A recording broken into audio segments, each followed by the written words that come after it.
princípio da extensibilidade. O que é e como ele funciona? Bom, pessoal, o que é o princípio da extensibilidade ou o princípio da extensibilidade e recolhimento? Alguns chamam de princípio de Mola. Como é que ela funciona? O que é isso e como que ela funciona na bandagem elástica funcional?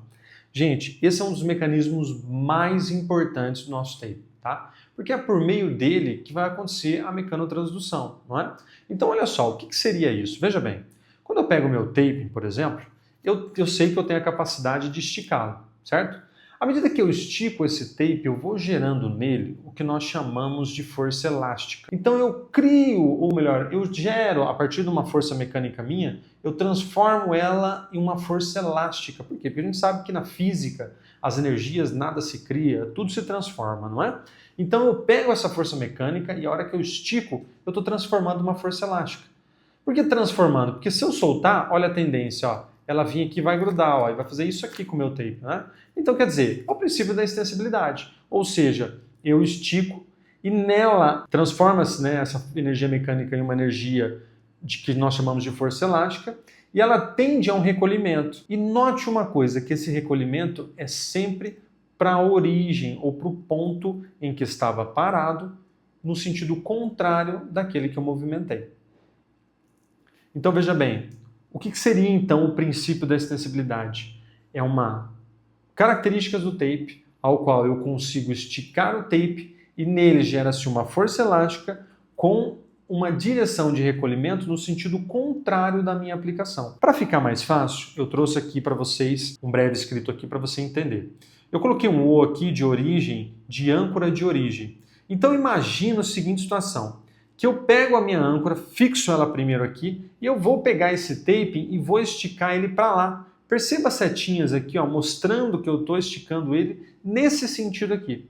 Agora, para onde está indo o princípio do recolhimento? Para o sentido contrário, para o sentido de retorno do tape, né? Então, se eu estico ele para cá, ele tende a gerar uma força elástica que favorece com que ele volte para o seu ponto de origem. Pessoal, e é aí que está o pulo do gato. Quando eu pego esse princípio do recolhimento, muitas das vezes nós vamos utilizar ele para gerar um raciocínio dentro da prática clínica. Então ele está embutido no raciocínio clínico. Vou pegar um exemplo aqui. Ó. Imagina a seguinte situação. Você está com um paciente com uma tendinopatia, uma tendinite do tendão do bíceps braquial cabeça longa. Nós sabemos que o bíceps braquial cabeça longa ele sai daqui da espinha supraglenoidal e vai se inserir na tuberosidade do rádio, né? Aqui no rádio. Então veja bem, imagina que esse paciente ele foi para sua clínica, está num processo de tratamento, só que ele está numa fase em que ele já não tem mais inflamação, já não tem mais dor, e você está num processo ali de ganhar força muscular, né, para que esse tendão ele ganhe resistência ali, e aí o paciente siga a sua vida normalmente, não é? Agora, quando nós estamos na prática clínica, nós realizamos diferentes tipos de exercício de propriocepção, trabalho de força muscular e força muscular associada a correntes de eletroestimulação, como por exemplo a corrente russa. Mas espera aí, quando ele vai para casa, o que acontece? Na maioria das vezes, às vezes acaba ficando em repouso, ou você prescreve uma atividade, né, um trabalho de força muscular, e ele até faz, mas precisava de uma ajuda. Está aqui o pulo do gato.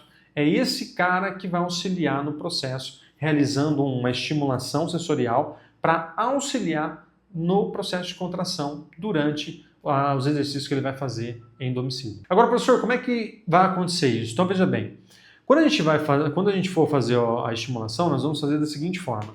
Então imagina o paciente com uma tendinite, né? Então olha só, por que o processo de recolhimento ele é importante, né? Ó, se eu realizar uma fixação desse ponto de origem na origem do meu ventre muscular, se eu tensionar ele para baixo na direção da inserção, o recolhimento ele vai falar para mim que ele vai ser no sentido de inserção para a origem, não é? Não é exatamente isso que eu quero durante o processo de contração? Porque olha se eu faço ao contrário. Imagine que eu coloco o ponto de origem na tuberosidade do rádio, que é exatamente onde se insere meu músculo. E aí eu estico ele e coloco o ponto de inserção do taping na origem do músculo. O recolhimento vai ser para baixo, concorda? Estou puxando para cima, ele vai recolher para baixo. E nesse sentido, é um sentido favorável à contração? Não. E é por isso que nós já conseguimos observar, então, a partir daí, já trazer para você o primeiro raciocínio clínico. Então, uma vez que eu coloco sempre o taping de origem do músculo para a inserção, o princípio de extensibilidade ou da mola vai trazer para a origem, sempre a favor da contração. Então, se eu quero estimular a musculatura, eu sempre vou colocar de proximal para distal. Olha que legal! Agora, quando eu quero inibir o músculo está tenso, eu faço o contrário. Eu faço sempre a aplicação do tape de distal para proximal. Sendo assim, o princípio de recolhimento vai favorecer, no caso aqui do bíceps, a extensão de cotovelo. E essa extensão ela é contrária à ação do bíceps, que é a flexão de cotovelo. Então, ela favorece mais o alongamento do que a contração muscular.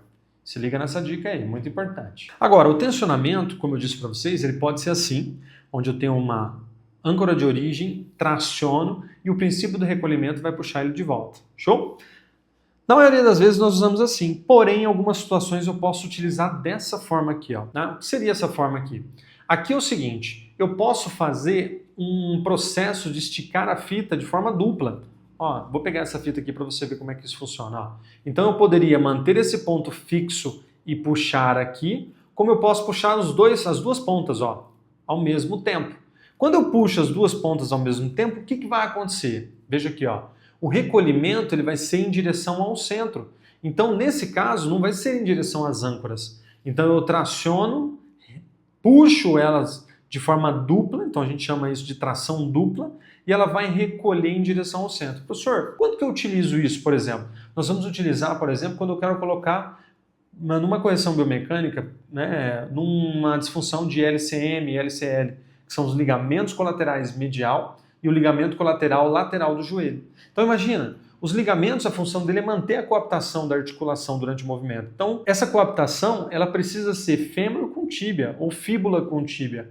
Então é exatamente isso que eu tento promover com o tape. Então eu vou fazer um tensionamento duplo, em cima do ligamento eu vou lá e coloco. Para quê? Para que seja gerado um estímulo de aproximação das articulações. Isso vai gerar uma sensação proprioceptiva e sensorial para o paciente, com mais conforto e mais estabilização. Meu, legal, né? Então, para você ver que entender o princípio de extensibilidade é extremamente importante, interfere diretamente no seu resultado. Então, cuidado, não vai sair daí aplicando sem um raciocínio clínico. Entenda a disfunção, avalie qual tipo de corte você vai realizar e como será esse tensionamento, para que você aplique da melhor forma e que isso venha beneficiar o seu paciente na aplicação.